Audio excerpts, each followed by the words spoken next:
technically wrong. Oh, we've got mod vegan in the chat. Let me quickly Oh, change. great. Let me quickly change the graphics. It's got to do some behind the scenes work. Bear with us, everybody. Hey, how's it going? Good. How are you guys doing? Great. Yeah, really, Doing really great. good. Thank you for joining us. Yeah. Right. Oh, my pleasure. I've Okay. been really enjoying the chat and the guests that guys have had on so far. It's been fantastic. Oh, thank you. Really glad you're enjoying it. Yeah, Klaus was great, and Jen Sale is just a one of a kind person. Yes, it's amazing what she's doing. I think it's always, like Klaus was saying, all of us can contribute to the vegan movement in different ways. Like there are so many different ways to contribute. And I think that seeing someone like Jen on, it really shows us how much important work there is to be done and how much we need people like her. Definitely. Absolutely. I'm just posting out on Facebook that you're now live, and then we'll be good to go. So yeah, so we're talking about the future of veganism then, which is going to be exciting. We follows perfectly on from Klaus.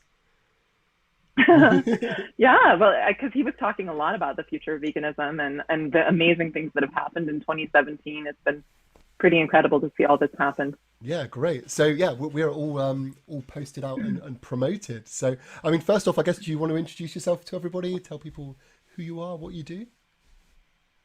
Well, I'm Margaret, and my channel here on YouTube is Mod Vegan. I also have a blog where I write about the same kind of topics. I usually tend to do more of my sources and citations on the blog, and then I make the videos on YouTube. And I've been doing this for about a year and a half, and it's been such a wonderful journey. It's been so nice to get to meet so many other people. I initially started just because I wanted to meet more people. Like there are not always that many vegans in your real life. I think most of us who are online, we don't always know that many vegans in real life. I've been very fortunate though. I think almost everyone I know now is vegan. So pretty exciting. My whole family is vegan. I've managed to force convert everyone, I guess, but it's been really cool and just an amazing journey over the last year and a half. My blog and my channel tends to focus on modern veganism and the future of veganism, because I'm really excited. I think way before I ever became vegan, I was always kind of convinced that the future of the world would be vegan, that animal exploitation for clothing, for food, for entertainment, it's all extremely outdated. It's wrong always to cause other beings to suffer if it's not necessary. And that's always been an important part of my ethic. I don't know why it took me so long to go vegan, but but I think it's something that most people believe anyway.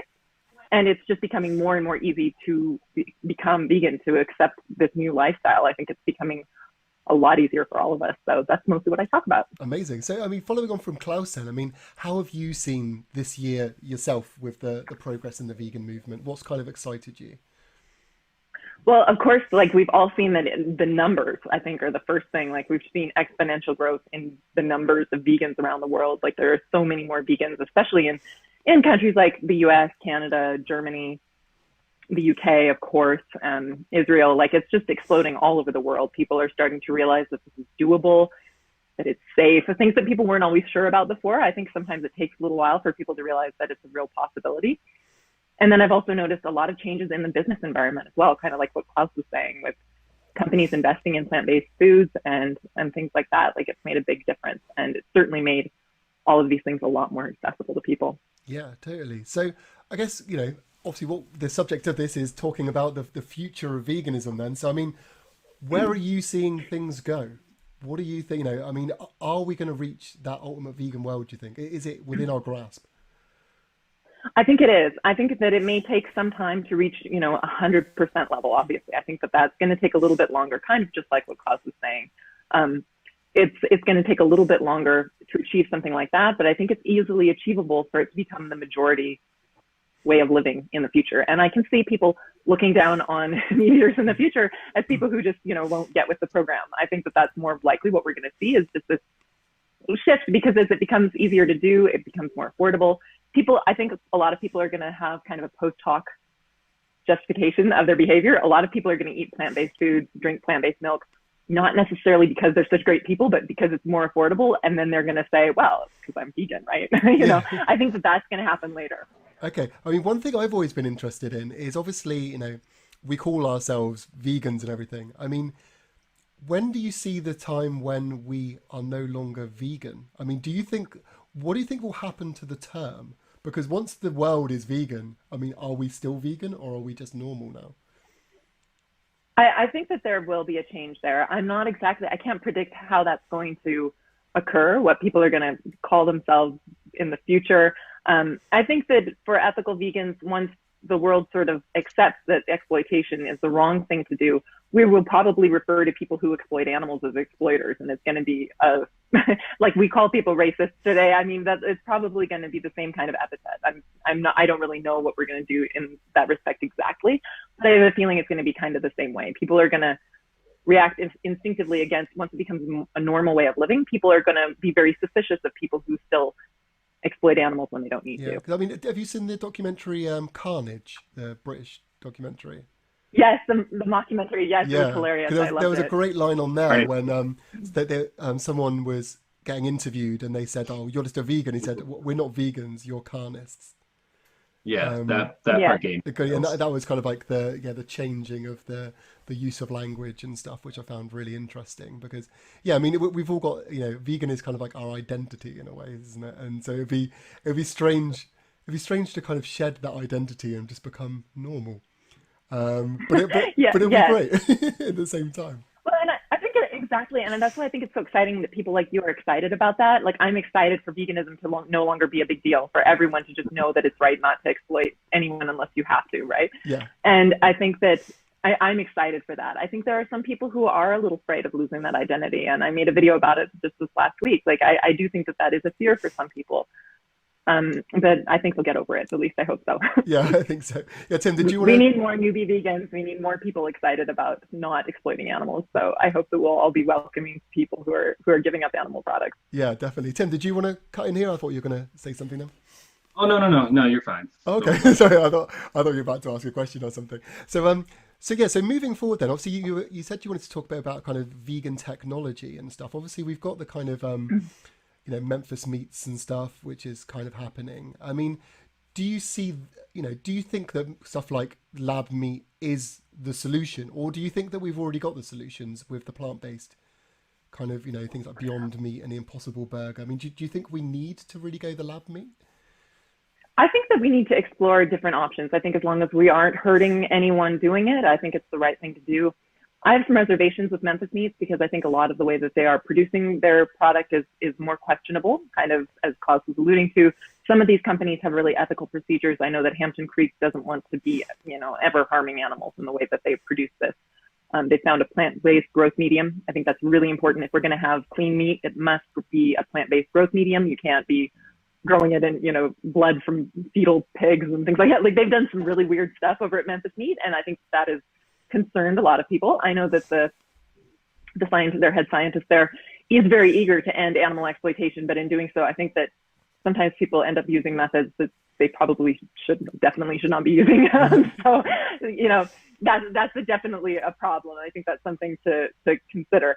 But I'm excited about what Hampton Creek is doing. I wanted to tell you guys about a company called Perfect Day that I've been researching lately. And Perfect Day, as you guys were saying, one of the biggest obstacles that people have to going vegan is the cheese, because we have some pretty good plant-based milks. There's some great stuff like Ripple that has more of a milk-like flavor, but what Perfect Day is doing is a lot like the Impossible Burger. A lot of these companies that are really creating really good analogs to traditional animal products, they're using biotechnology, and that's how you get the heme iron that has that specific flavor in the Impossible Burger.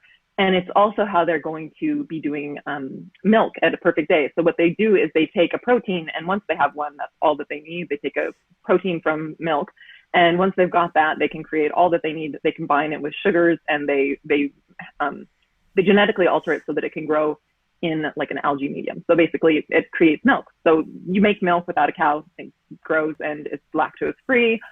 I contacted the company. I'm not completely sure if it has the same protein as milk, which would have some more problems, certainly for people who are allergic and things like that. But the really cool thing is that they not only genetically engineered this milk, they also have the rennet. So they genetically engineer the rennet, which I think they've actually been doing for some time.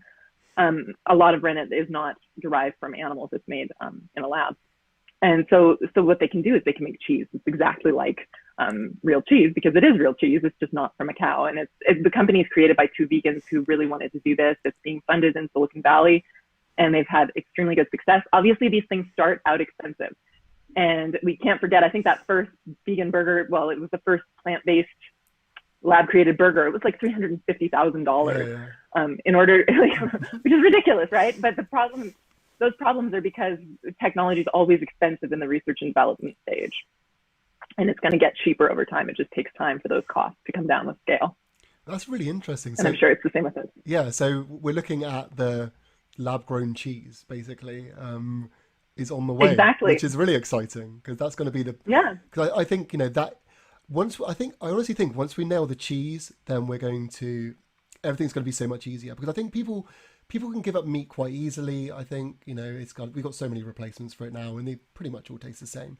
But cheese is the one, and obviously it is addictive as well because of the morphine in it. So if we can give them an accurate kind of replacement for that, then I can see there being the vegan world is definitely one step closer there, which is and as we saw with Jen talking, like the way that cows are treated on any farm, it doesn't really matter whether it's an organic dairy farm, it does not matter. Like this is slavery, pure and simple, and it's a horrible life. No sentient being should have to go through that. And I think that when normal people see this, one thing that's really impressed me is seeing just average people who eat animal products, when they see the inside of these farms, they're horrified, and it creates this cognitive dissonance where they try to ignore it and just continue living their lives. But it gets harder and harder to ignore when there are options. And I think having that option, being able to realize that you don't need to do it, I think that's super important. Yeah, totally. We've just got to give a quick shout out to OG and Danny that just donated £50. So thanks so much, guys. Awesome. That's amazing. That's amazing and really, really generous. Thanks so much, guys. You are that is awesome. Awesome. So, I mean, besides, obviously, we've got the progress with kind of the vegan cheeses and the vegan meats. I mean, where else are you seeing kind of veganism go? I mean, there's a lot of kind of activism and stuff happening. I mean, do you think we're going to see any, I mean, obviously the Save movement, for example, are standing outside slaughterhouses everywhere and all that kind of stuff. I mean, do you see those kind of things becoming more and more prominent as well? I mean, are we going to be seeing like entire towns kind of turn on the industry, so to speak? I know that Direct Action Everywhere, for example, is really excited to see that happen. They're kind of trying an experiment in Berkeley, California, to see what happens when you have a bunch of vegans move into a place, if they can kind of normalize that in that city. So that'll be interesting just to watch and see what happens there. It's been interesting with some of these groups, a lot of the actions that they take, like the Save movement and a lot of these other groups. I think it would have been harder to accept in the past when veganism seemed so untenable. I mean, the early vegan society, as wonderful as it was, they did have problems with things like B12 deficiency and stuff. A lot of the founding members became very ill because they didn't know about these things. And being able to show that we are healthy and fit and that it makes absolutely no difference, it's really important. And I think that's going to be an important part of it as well. I don't think the ethical part will ever go away. That's something that is very important. So when I talk about a vegan world, I just mean the end of animal exploitation, but I still think that the ethical aspect of it is really integral, and it becomes an easier pill for people to swallow over time, I think. I think that it may sound ridiculous, and I hear from a lot of vegans when they see groups like Direct Action Everywhere saying that it's not meat, it's violence. It may sound odd to the outside world right now, but it is changing because things are changing. They're beginning to see that, oh, I can eat this Beyond Burger instead. I can drink this Perfect Day milk. I can do all the things. I think that's why the technology is such an important part of it. It's going to be very important, I think, in the leather industry, in the silk industry, different industries like that as well, because it's also about saving our planet. I mean, we have finite resources, and we can do so much in order to improve the efficiency of what we do. Because one thing I think vegans often, and the general public as well, they tend to see violence in animal agriculture, and they think that, oh, if we could just return to some kind of idyllic, sheep wandering in a field, that it would fix everything, and that's not true. I mean, the energy loss and everything like that is a really integral part of why this will always fail. We have to find a more efficient procedure, and even the most efficient factory farm is not as efficient as a plant is. Like, plants are just incredibly efficient at turning sunlight into energy that we can use. So yeah. So I mean, as far as kind of growing plants is concerned, obviously we've still got there is quite a lot of problems in in growing crops. You know, we're still using pesticides. You know, animals are still kind of dying there. I mean, do you think that we are going to go that route of, you know, kind of hydroponics and vertical farms and stuff? I mean, do you think that is the solution, or do you think there's maybe another thing that we haven't kind of looked at yet, or something you know about that we don't maybe? Well, I think there's always different options, and then we should explore all of them. I'm interested in hydroponics. I'm interested in biotechnology. I'm someone who is pro GMO because I think that it's poorly understood by a lot of people. I understand why people are concerned about it, but I think that generally comes from not being aware of how these procedures work. And I think a lot of it is based on the worst PR I've ever seen. Like, obviously, I mean, my master's degree is in history, and I studied the drug war in Colombia. So if there's anyone who has huge issues with Monsanto, it's me. I mean, I saw that country devastated with the spraying that went on there. So I am not like pro Monsanto at all. I have huge issues with Roundup Ready crops. But that's not all that biotech is. There's a lot more to it. And I think that it's going to become more part of the way that we do our food supply. I think that transparency is a huge issue.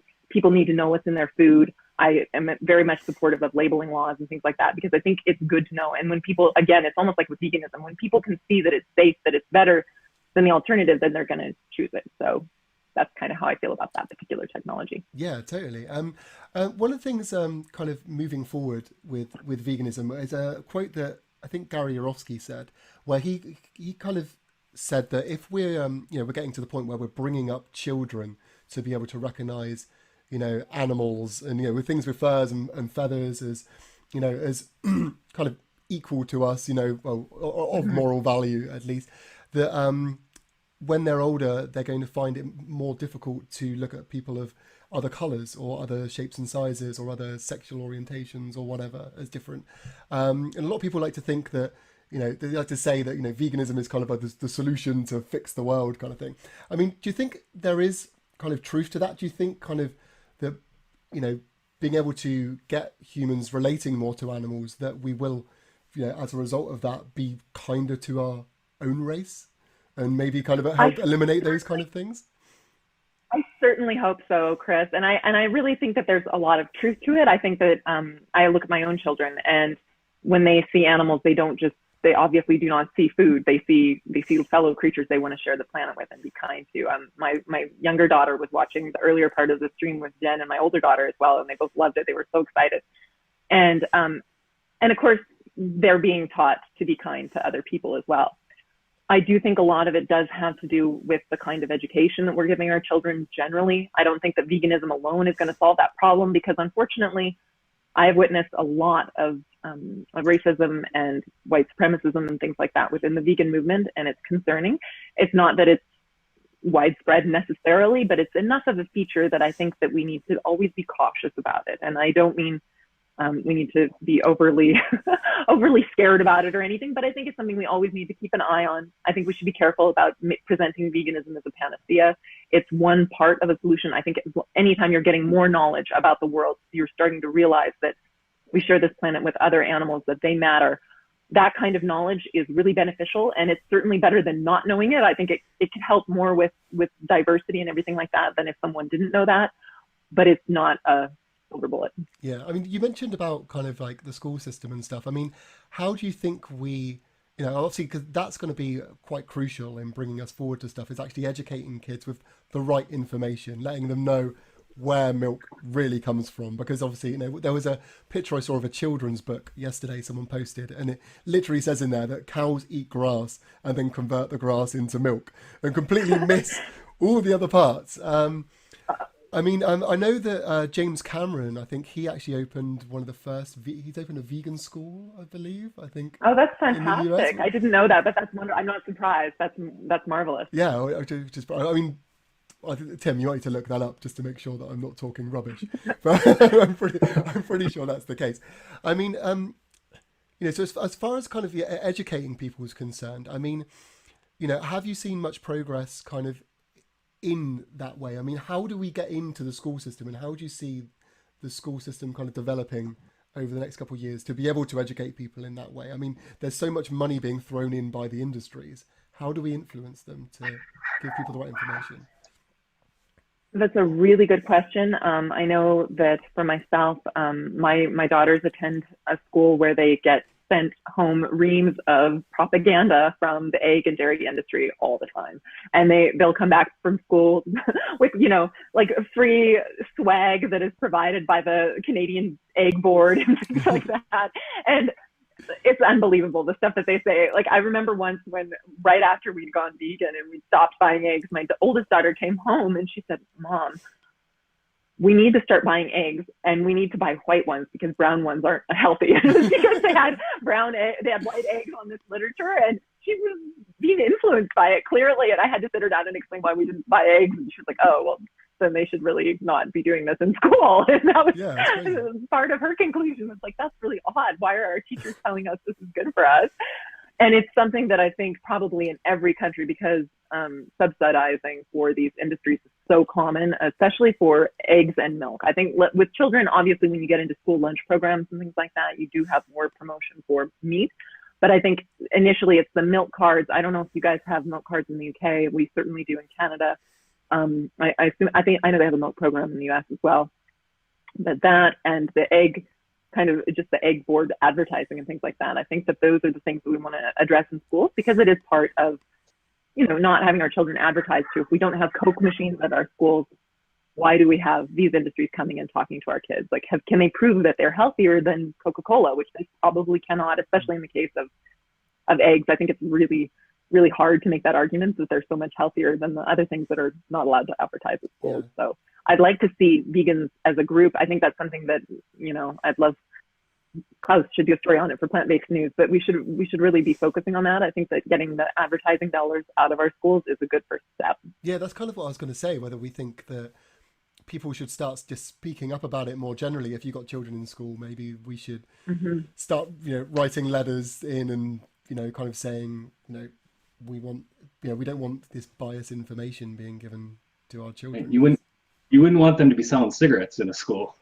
No, exactly. And I mean, there's the debate over whether that's the accurate statistic from what the health and everything. But I think regardless, we can say that it's definitely a belief system kind of being rammed down our kids' throats, literally. So, I'd like to see it being addressed.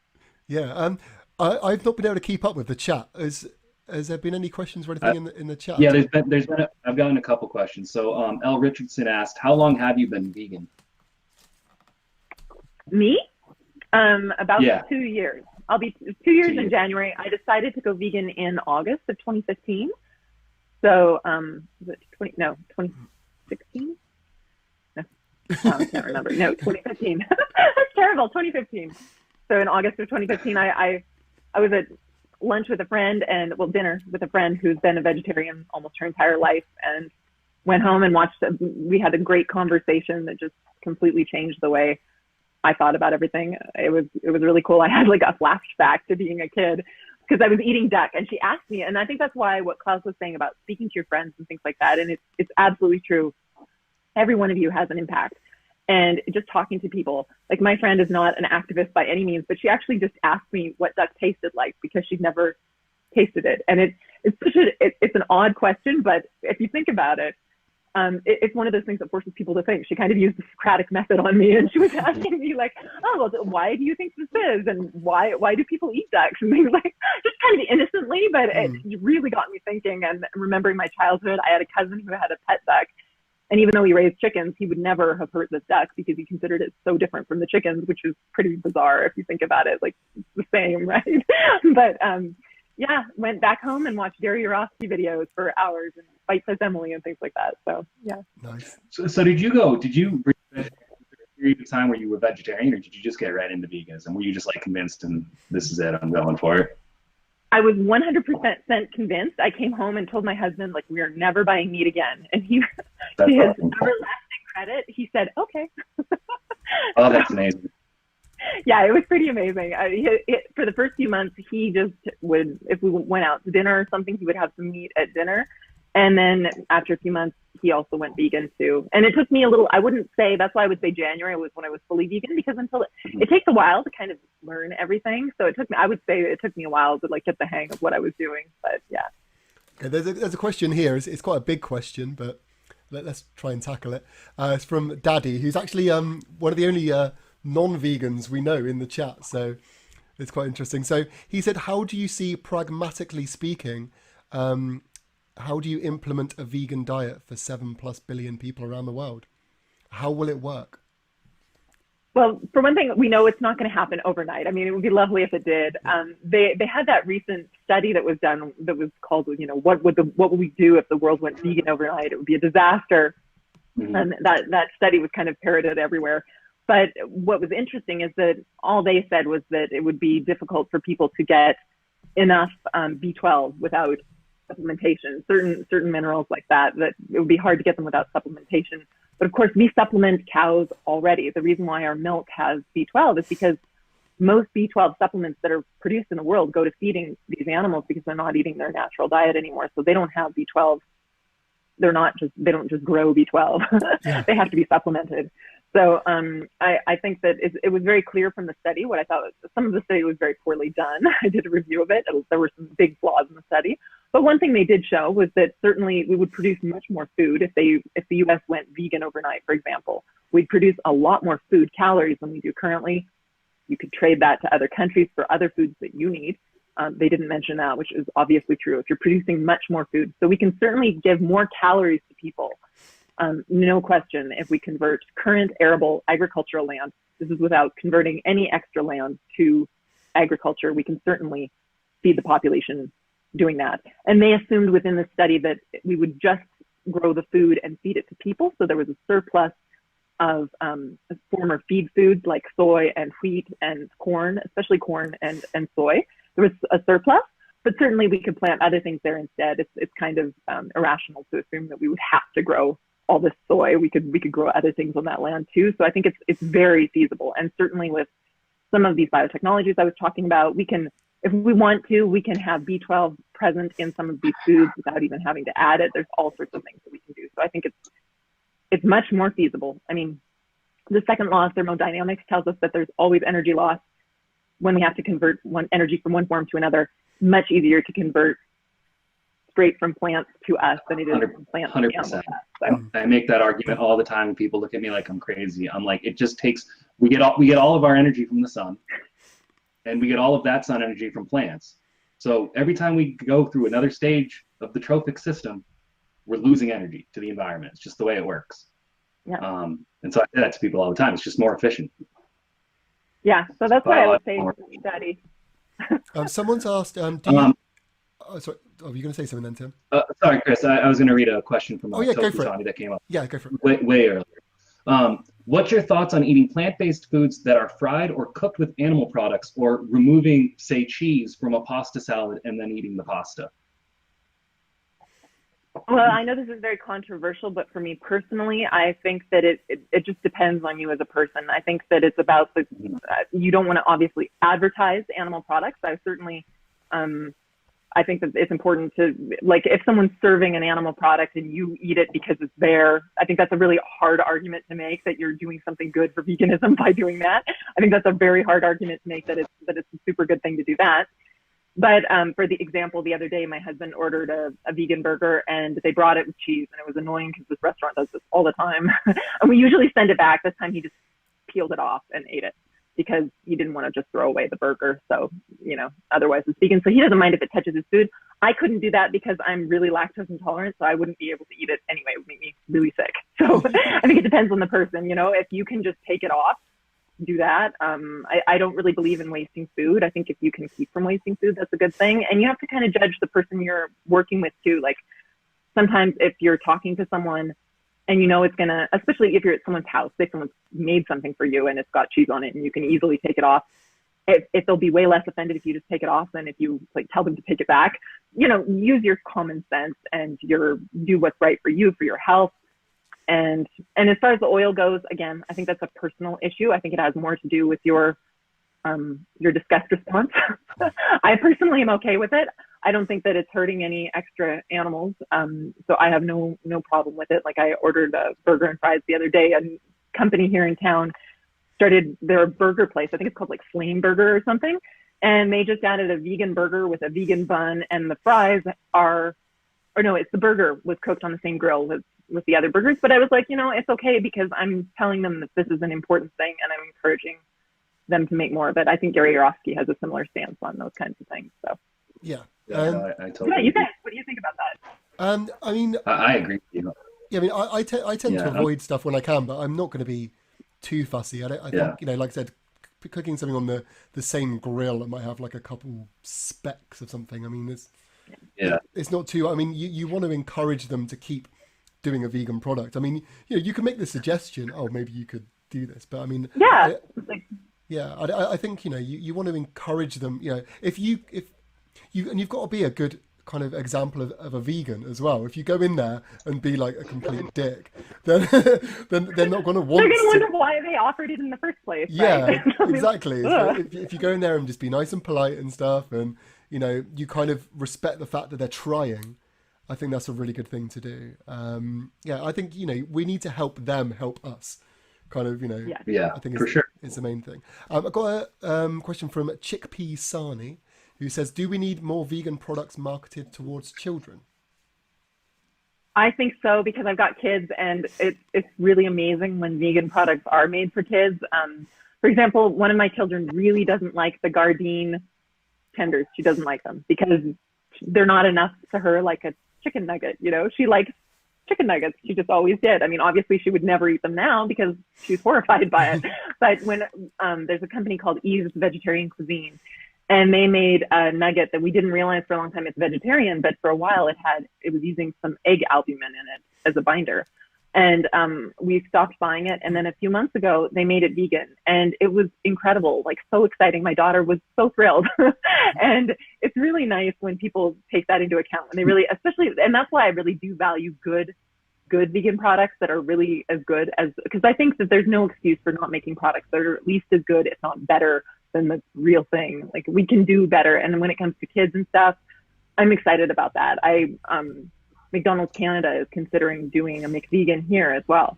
And it's so exciting because that means, my kids could go, especially because here in Canada, the fries at McDonald's are vegan.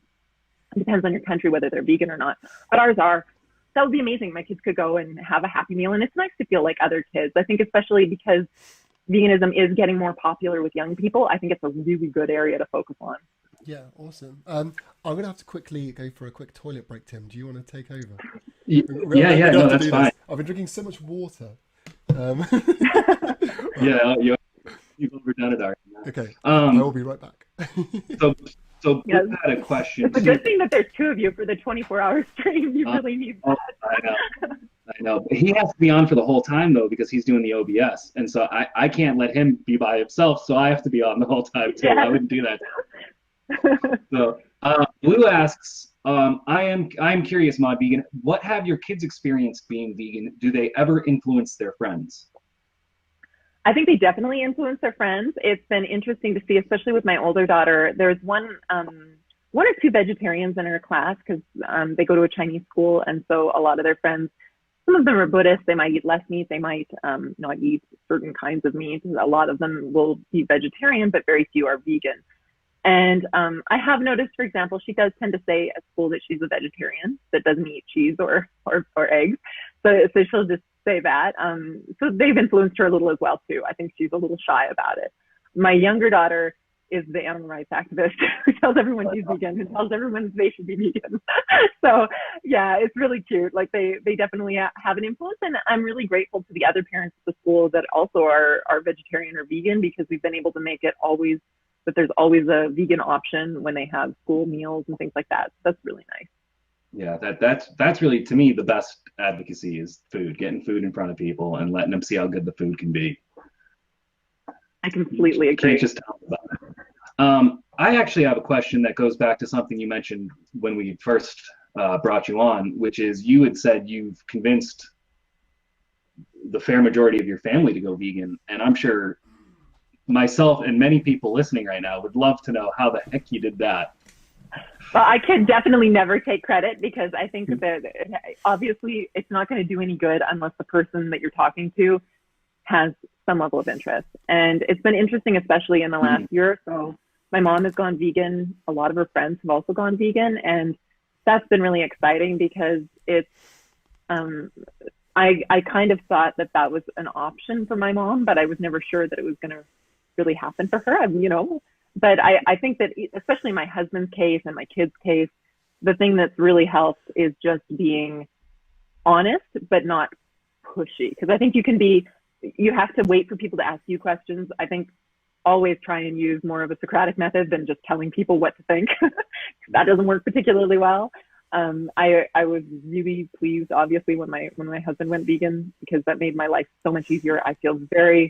I really feel for people who are the only vegans in their families, because I can't imagine what that would be like. I really appreciate that from the beginning he was willing to say that he would not cook meat in the house anymore, because it makes home a very stressful place for a lot of people. And I think when you look at a lot of the statistics where people talk about vegans having higher rates of depression and things like that, I don't really know exactly what the cause of it is, but I think part of it has to be just feeling under pressure all the time, because it's just a slight irritation that's always with you. You know, if you're it's grating because you see things in such a different way than you used to. Like I made a video about shrimp this week, the New Wave Shrimp, a company that's created a shrimp alternative.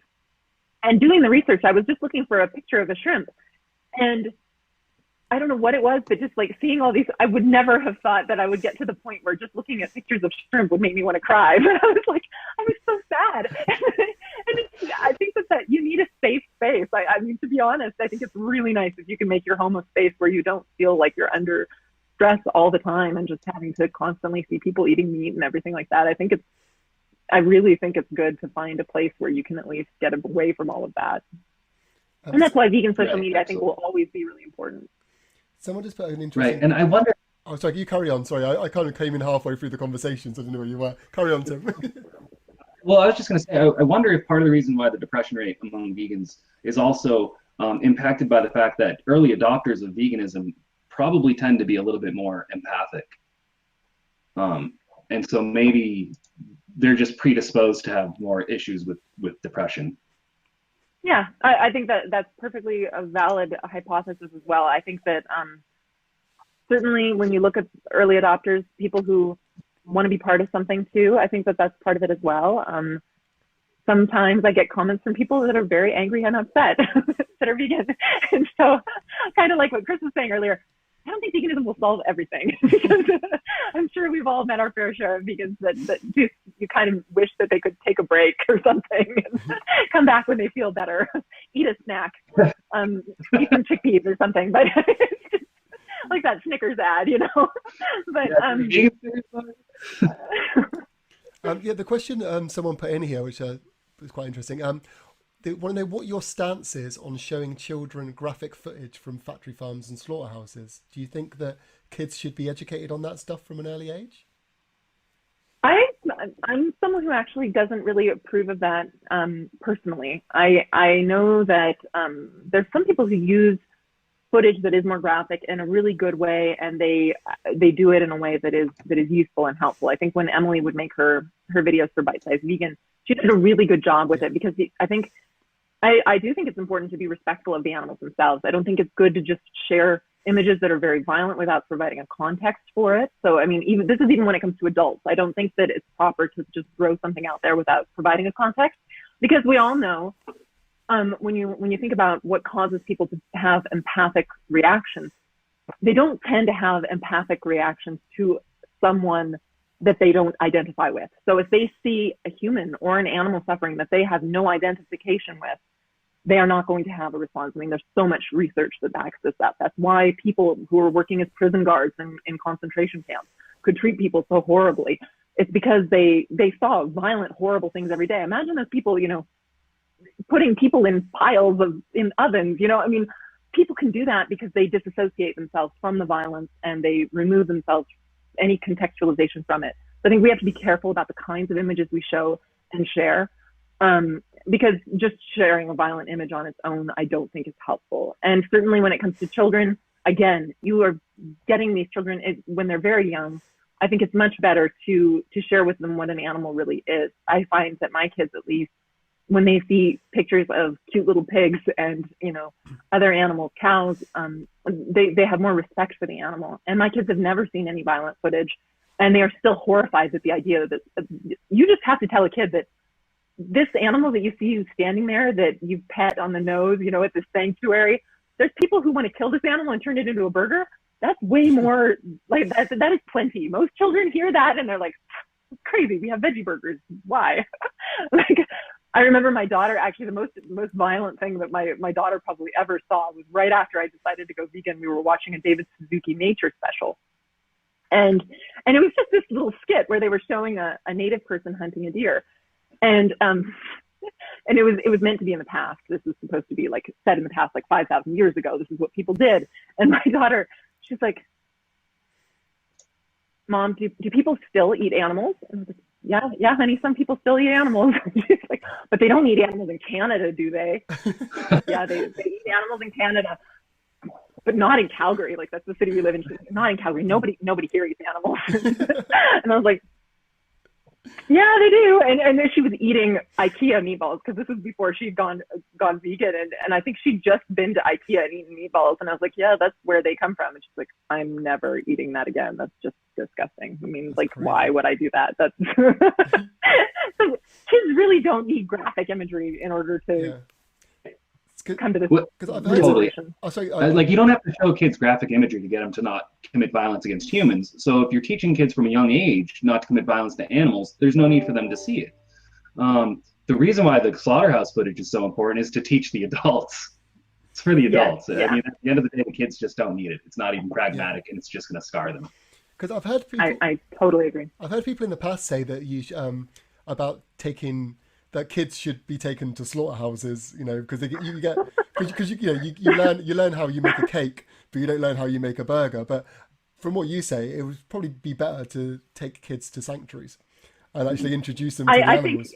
Yes, exactly. Take your kids to sanctuaries, not slaughterhouses, please. Sanctuaries, not slaughterhouses. Yeah. Definitely. We're scarred for life, poor things. Yeah. Like, what's going on? Of course, good luck arranging that field trip. But there's some more questions in here as well. I'm scrolling back. I've got I have one from Arnold that go for it. It kind of relates to the question that was just asked a little bit. Yeah, sure, go for it. How do you think it is best to introduce the vegan ideology to young children? So I guess we kind of just answered that with the sanctuaries. I think it begins with teaching your kids ethics, and I suppose it depends on what ethical tradition you're from and all that. But we teach our children that it's not good to harm anyone, and we probably don't even need to add the, you know, unless you need to. That's fairly obvious. But I think when you teach children that it's wrong to harm people without having a very good reason for it, I think that's if you teach them that and you include animals in it, I think that's probably a good place to start. Mm-hmm. Yeah, there was another question I'm just trying to find. So much going on in the chat. It seems like you've got a lot of fans in the chat. Everyone's complimenting you in the chat. So, yeah, everyone, if you're not subscribed, please make sure you go and subscribe. Mod Vegan, search it, subscribe, rack those numbers up. Yeah, so the daddy, the non-vegan in the chat, asked, why can't vegetarians just go vegan? Why be half away and still sympathise and claim to understand, but don't go all the way? So yeah, I mean, you know, why do you think that some people stay at vegetarian and don't go vegan? I guess. I mean, I'm sure we could probably all answer that in some way. Well, I do have friends that have been vegetarian their entire lives, and most of them, once they become aware of these kinds of things, they do generally tend to cut animal products like dairy and eggs out of their lives. And I think it's getting easier for people to do that. I have met people who especially grew up as religious vegetarians who they believe that they need, it's odd, but a lot of people, especially who grew up Hindu, there is a belief that dairy and ghee and things like that are somehow essential for their health. So I think that we need to help break those barriers down, because there is a belief, believe it or not, that dairy is very essential. And you will run into that in communities where it's more just part of religion. And then with friends who are ethical vegetarians, I do think that sometimes the reason people will not call themselves vegan, especially if they've been vegetarian for a lifetime, I have friends who do not eat any animal products anymore, but they still go to places where they have things served that might contain traces of animal products, and they just choose not to ask. So those people might consider themselves vegetarian rather than vegan, simply because they don't they aren't capable of fully complying, I suppose, with the diet. So there's that as well. Yeah. Someone's just asked if there's any vegan children's books. You know. There are a few. There's there are more all the time. I know that Ruby Ross books are very popular, and they're really wonderful. Some really sweet ones. I know that there's also there's the Not My Mommy's Milk, I think is the name of it, by Judy Barkalow, I think it is, Julie Barkalow. That's a really great one as well. Okay. And that's just intended for like toddlers. So there's some really good vegan children's books out there. Great. Yeah. And more all the time. If you're a vegan writer, that's also a really great way to contribute, because I think kids respond so well to those messages. And it's amazing how many children's films really have sort of a vegan animal rights message if you really look into them, like the Ferdinand is coming out, you know, that kind of thing. I think children are very receptive to that. And, you know, if you're a creator in those kind of fields, write scripts and write books, definitely. Totally. Isn't Aysel Mazard working on a vegan children's book? He is. Yeah. He's working on a book about an earthworm. Well, it's not, I wouldn't say it's about an earthworm. I'm really curious how it's going to go, because the book, I think it's really sweet, but it also is slightly macabre. So it's from the perspective of an earthworm, and they have like visions of a slaughterhouse floor made of concrete, you know, about like these animals never seeing the sun and things like that. Might be a little bit macabre. I'm not sure if I would be reading it to very small children, but you know. I'm interested to hear it. Yeah. It's a little dark, but I was a little dark too. Yeah, so. Sounds great. We've got to give a shout out to Kearney, who's donated another $10. Don't think we've given. Oh, congratulations! Thank you so much, Kearney. So thank you. That's amazing. Yeah, thank you, Kearney. Thank you, everyone who's donated. This work is so important, and I've worked with some people here in my own town and spoken with people, and it is really expensive to provide care for these animals. And I think in the process of switching away from factory farms and everything like that, we are going to have a lot of animal refugees who've had really awful lives. And I think if we can provide them some level of comfort, that's a really great thing. Yeah. And especially to support existing.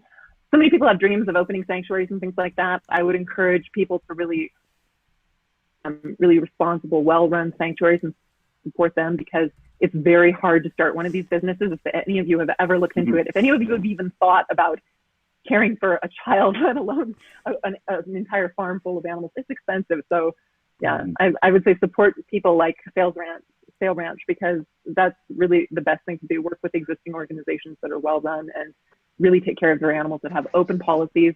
I love that they do the tours and everything like that. It's so important, because we've had some cases even here in my own town. There's been quite a few issues with sanctuaries that just run out of money, and I don't think they neglect animals out of any desire to do so, but they start without being fully aware of the mammoth obligations involved. So. Totally. Absolutely. There's a lot of sanctuaries that open and then they have to close, and then they don't know what to do with the animals they took in because they didn't have the money to take care of them. So then they have to push that burden onto other sanctuaries that knew well enough to not take in more animals than they could afford or take care of. Yeah. And so it just creates, a lot of times it'll create a worse situation. And then you had mentioned something too that I think is really important. You really do need to vet. With any charity that you give money to, you should do a little bit of research in vetting that charity. And I'll only talk about this a little bit because I don't want to smear anyone, but there is a sanctuary that we've rescued a horse from before, and that what that sanctuary was doing was basically using the horse, very underweight, very underfed, incredibly malnourished, and they were using that horse to promote the sanctuary. So they didn't really take care of the horse. They let the horse stay very malnourished because that looked shocking. And so people, there he is on the screen. He just popped up on the screen a second ago.